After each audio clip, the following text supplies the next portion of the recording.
is Kylie Cruz, and today I'll be giving a presentation on women in Commedia dell'Arte. Commedia dell'Arte was introduced in the Italian Renaissance, which was from 1300 to 1600. At this time, theater wanted to shift from Roman tragedies to Roman comedies.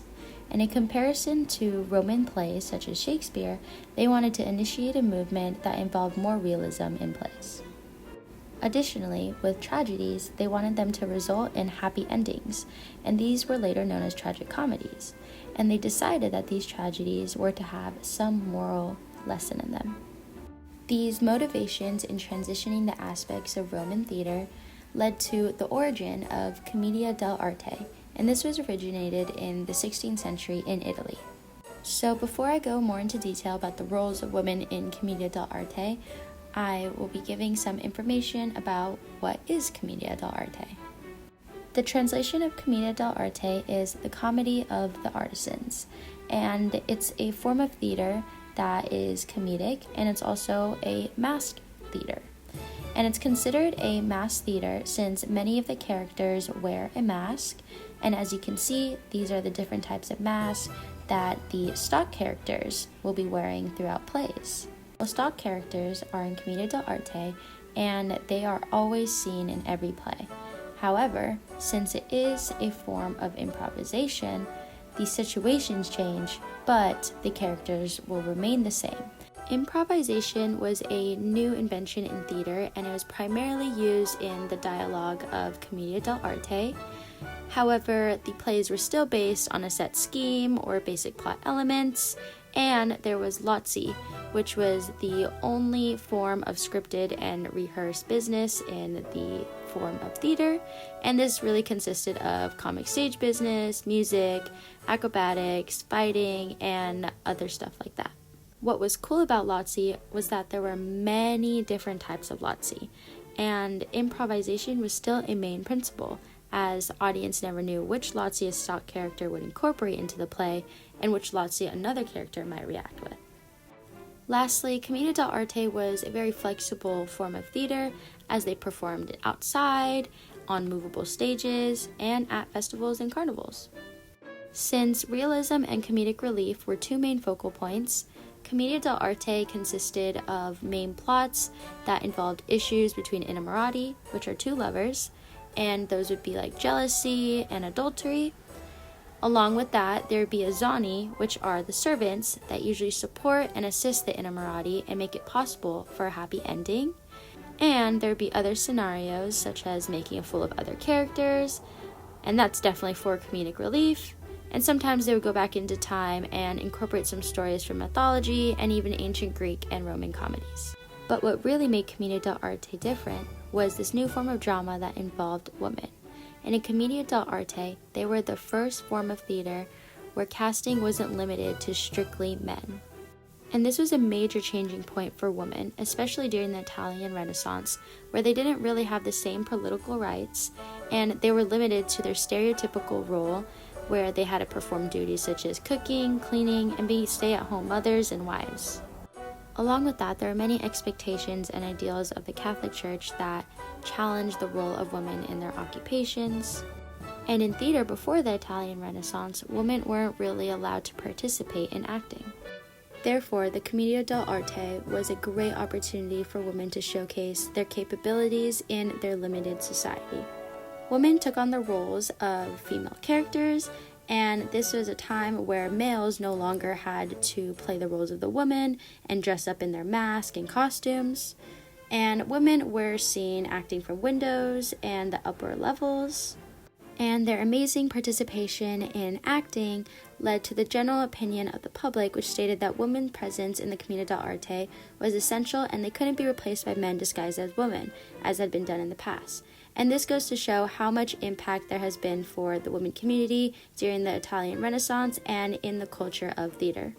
Since women were only allowed to perform their female characters, they were usually Isabella, which was a young naive lover, Columbina, who was a worldly wise servant, La Ruffiana, which was an older female character, and finally La Signora, who was a tough lady and the wife of Pantalone. The actresses that took on those roles were mainly of lower class, since women of higher class were told that they had to protect their family honor, especially since women participation was new and since there was still controversy, especially with the Catholic Church. Finally, after many generations of having only men acting, there was a shift in theatrical culture in Rome in 1564 when the first contract was signed by Lucrezia Senese, who was the first actress to be employed in a professional troupe. Lucrezia definitely impacted the women community and inspired and motivated many other women such as Isabella Andreini, Vincenza Armani, and Vittoria Piscini to also become women in Commedia dell'Arte. So now I'm going to share some evidence of women participating in Commedia dell'Arte and really pay attention to how she changes her voice and the actions she does that may indicate something that is sexually inappropriate. Colombina! Oh, there you are! Where have you been? I've been with Il Dottore! Did you get it? Did I? The golden ball. Oh, that I didn't get! Why? I couldn't find it! Did you check everywhere? Everywhere! Believe me, everywhere! Colombina! Oh no, it's Il Dottore! Where is that saucy little vixen? Who, me? Yeah. Since Commedia dell'Arte consisted of plots that were surrounded around issues and topics of adultery, jealousy, and love, the Catholic Church didn't really approve of these forms of theater since there was contradictions of their Catholic values and their expectations for female behavior, since they wanted all women to represent Virgin Mary, who is modest, pure, and virtuous. And for the women that didn't exemplify the attitude and character of Virgin Mary, they were looked down upon by the Catholic Church. Therefore, all of this together made the Catholic Church disagree with Commedia dell'Arte, as they believed that they were spreading immorality and influencing the women community in a negative way. The Church unaccepts the performances of women in Commedia dell'Arte. In fact, this father wrote that the honest performances are those in which absolutely no woman appears, since women, even if they're graceful and pretty, are always a temptation to lust, and shows their power in corrupting moral customs. Additionally, they claim that the appearance of actual women on stage is very dangerous and is the spiritual ruin for many weak spirits. Eventually, the Catholic Church accepted Commedia dell'Arte, and it was established in 1560 that women were finally allowed to perform on stage. Not only was there controversy with the Church, but women also had to endure other forms of adversity, especially with gaining the genuine respect that they were working and striving hard for. Their main initiatives were to improve women equality and display their abilities to the public. However, men still found a way to undermine the work of women, as most comedies were written to mock women and their inability to remain pure. Since impurity was a big portion of the plot and their job included actions where they had to expose their bodies, act out sexually inappropriate scenes, and also mock marriage virtues and rituals, women had to undergo disapproval and negative perceptions from society, since they were portrayed as revolving around love, promiscuity, desire, and also infidelity.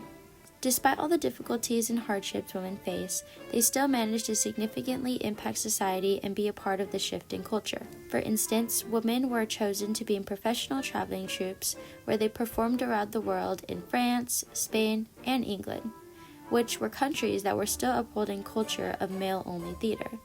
Therefore, the women of Commedia dell'Arte were involved in influencing and inspiring theatrical productions that were new across Europe. Commedia dell'Arte also developed improv, which was one of the greatest and most skillful innovations in theater.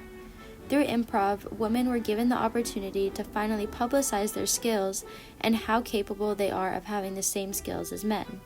Women were also considered as cultured, which definitely helped increase their positions in society, especially since many actresses were of lower class. Finally, these actresses became role models and inspirations to all the other women in the world, and they inspired and made it possible for other women to become actors, singers, artists, writers, playwrights, and much more. Commedia dell'Arte has positively impacted and influenced theater and society. There used to be a time where being on stage was strictly for men, but women overcame obstacles and broke the barrier, and made it possible for all women to appear to this day on stage and be able to express themselves in a variety of different artistic ways, whether it be acting, singing, writing, and much more. Thank you for watching.